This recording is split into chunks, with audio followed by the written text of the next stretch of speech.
고난 너머에 더 큰 고난이 기다린다 할지라도 오직 하나님의 말을 신뢰합시다. 여러분의 영혼의 시력이 회복되기를 마음이 없는 자에게 시청자가 아니라 우리는 예배자가 되어야 됩니다.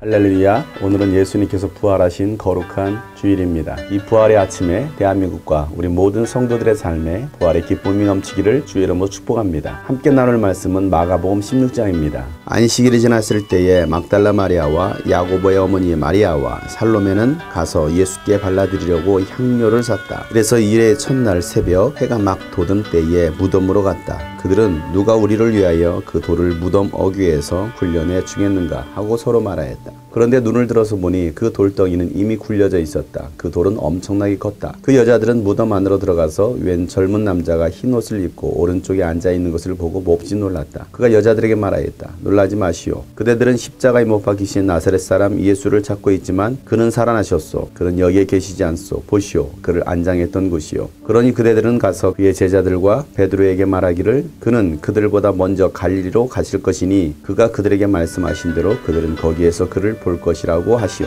그들은 뛰쳐나와서 무덤에서 도망하였다. 그들은 벌벌 떨며 넋을 잃었던 것이다. 그들은 무서워서 아무에게도 아무 말도 못하였다. 예수께서 일의 첫날 새벽에 살아나신 뒤에 맨 처음으로 막달라 마리아에게 나타나셨다. 마리아는 예수께서 7 귀신을 쫓아내주신 여자이다. 마리아는 예수와 함께 지내던 사람들이 슬퍼하며 울고 있는 곳으로 가서 그들에게 이 소식을 전하였다. 그러나 그들은 예수가 살아계시다는 것과 마리아가 예수를 목격했다는 말을 듣고서도 믿지 않았다. 그 뒤에 그들 가운데 2 사람이 걸어서 시골로 내려가는데 예수께서는 다른 모습으로 그들에게 나타나셨다. 그들은 다른 제자들에게 되돌아가서 알렸으나 제자들은 그들의 말도 믿지 않았다. 그 뒤에 11 제자가 음식을 먹을 때에 예수께서는 그들에게 나타나셔서 그들의 믿음이 없고 마음이 무딘 것을 꾸짖으셨다. 그들이 자기가 살아난 것을 본 사람들의 말을 믿지 않았기 때문이다. 또 예수께서 그들에게 말씀하셨다. 너희는 온 세상에 나가서 만민에게 복음을 전파하라. 믿고 침례를 받는 사람은 구원을 얻을 것이요 믿지 않는 사람은 정죄를 받을 것이다. 믿는 사람들에게는 이런 표징들이 따를 터인데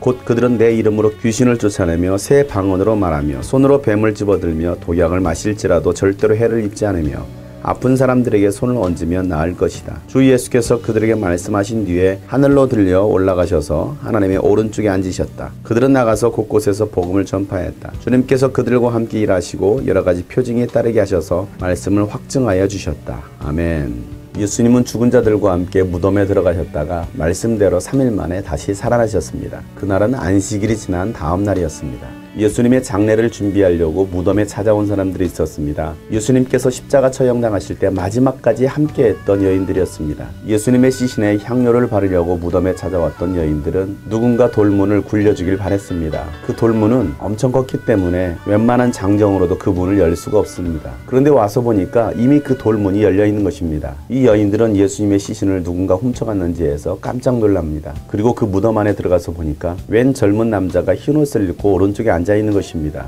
그리고 예수님의 시신은 없어졌습니다. 흰옷을 입은 천사가 말을 합니다. 놀라지 말라. 십자가에 못 박히신 나사렛 예수는 다시 살아나셨다. 그러니 너희들은 제자들에게 가서 예수님께서 말씀하신 대로 제자들보다 먼저 갈릴리에 가실 것이고 그들은 그곳에서 예수님을 볼 것이라고 전하라고 말합니다. 여인들은 놀라서 뛰쳐나와 무덤에서 도망칩니다. 얼마나 무서웠던지 벌벌 떨면서 정신이 나갔습니다. 그리고 그들은 아무 말도 하지 못했습니다. 예수님의 부활을 제일 먼저 목격한 사람들이었습니다. 그들이 누굽니까? 막달라 마리아는 7 귀신 들렸던 여인으로서 예수님께서 고쳐주신 여인이었습니다. 이 여인은 예수님을 너무나 사랑했기 때문에 자신의 가장 귀한 옥합을 깨뜨려 예수님의 머리에 부어드리고 눈물로 예수님의 발을 닦아줬던 여인입니다.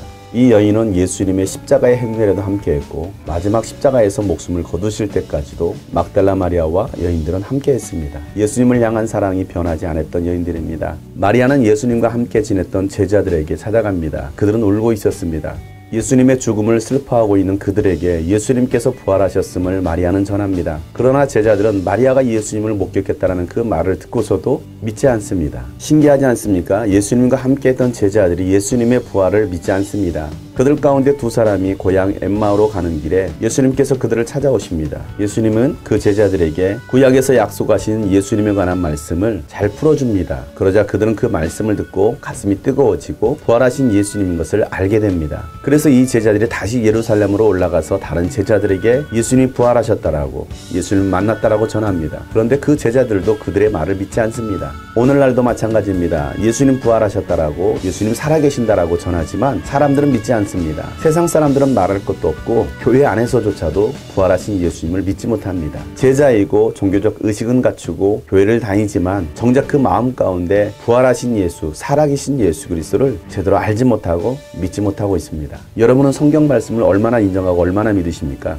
100% 인정하십니까? 100% 믿습니까? 정말 예수님께서 부활하셨음을, 아니 그 예수님께서 다시 오심을 여러분 믿으십니까? 믿는다면 우리의 삶이 달라질 것입니다. 가치관이 달라지고 표정이 달라지고 행동이 달라질 것입니다. 11제자가 음식을 먹고 있는데 예수님께서 그들 가운데 나타나십니다. 그리고 두려워 떨면서 믿음 없는 그들에게 그들의 믿음 없음을, 무뎌진 신앙을 책망하십니다. 교회는 오래 다녔지만 우리 마음 가운데 예수님을 향한 사랑이 무뎌져 있습니다. 헌신은 한다고 하지만 감사함과 순종함이 무뎌져 있습니다. 뜨거움이 없는 것입니다. 내가 예수님을 처음 만났을 때 그 사랑의 감격, 기쁨, 행복, 소망이 이제는 무뎌진 채 그냥 그렇게 교회 생활을 하고 있는 것입니다. 제자들은 예수님께서 살아나신 것을 본 사람들의 말을 듣고서도 믿지 않았습니다. 예수님께서 죽으시고 3일 만에 부활하신다라고 말씀하셨지만 그것은 절대 있을 수 없어 라고 그들은 생각했던 겁니다. 예수님은 제자들에게 말씀하십니다. 너희는 온 세상에 나가서 만민에게 복음을 전하라. 믿고 침례를 받으면 구원을 받을 것이다. 그러나 믿지 않는 사람은 정죄를 받을 것이다. 이 말씀은 제자들에게도 예외는 아닙니다. 오늘 우리에게도 예외는 아닙니다.